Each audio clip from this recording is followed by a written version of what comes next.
انجمن ترقی پسند مصنفین گجرانوالہ کے زیر اہتمام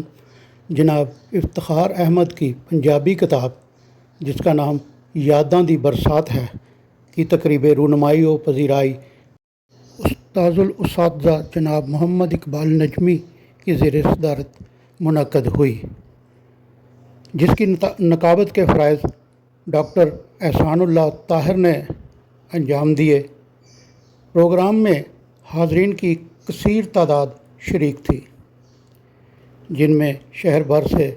ادباء و شعراء کے علاوہ جناب افتخار احمد کے عزیز و اقارب نے بھی بھرپور شرکت کی اور پروگرام سے نہایت محظوظ ہوئے۔ 23 مئی 2025 کو 18 علامہ اقبال چیمبرز میں ہونے والے اس اجلاس کی تقاریض کا سلسلہ جناب سخی رشید اوان کی تقریر سے شروع ہوا، جن کے بعد جناب علی عباس نے ایک مختصر سا مضمون پیش کیا۔ مطلوب حسن مطلوب نے نہایت خوش نوائی کے ساتھ افتخار احمد کی لکھی ہوئی پنجابی نعت پڑھی، جسے حاضرین نے بہت سراہا، جس کے بعد انگریزی شاعر جناب نعیم رضا نے کتاب پر اپنا تبصرہ پیش کیا۔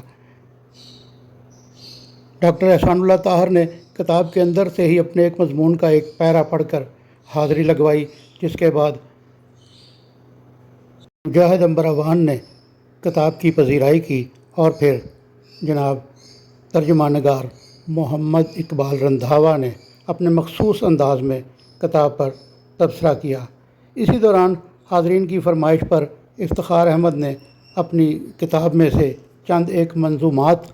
حاضرین کے سامنے پیش کی، جس کے بعد تنظیم کے روح رواں جناب محمد انور کمبو صاحب نے بھی اپنے خیالات کا اظہار کیا اور نہایت خوش اسلوبی سے چند بولیاں بھی پیش کیں، جس کے بعد جناب محمد انور رانا نے اپنا پنجابی مضمون، جس میں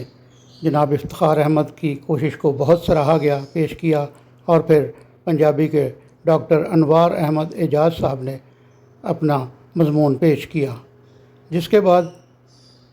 جدید غزل کے شاعر جناب عاطف کمال رانا نے اس کتاب کو ایک تاریخ بنانے کی کوشش کو سراہا۔ بعد ازاں سینئر شاعر جناب انصر علی انصر نے اپنے خیالات کا اظہار کیا، جس کے بعد صاحب صدر جناب محمد اقبال نجمی نے اس کوشش کو بہت زیادہ سراہا اور محمد افتخار احمد کو ان کی اس کتاب پر مبارکباد پیش کی، جس کے ساتھ انہوں نے اپنا اس کتاب کے اوپر منظوم کلام بھی پیش کیا۔ اس خوبصورت محفل میں حاضرین کی تعداد شروع سے آخر تک بنی رہی اور صاحب صدر کی ان تقاریض کے بعد جناب ڈاکٹر احسان اللہ طاہر صاحب نے حاضرین کا شکریہ ادا کیا اور پروگرام کے اختتام کا اعلان کر دیا۔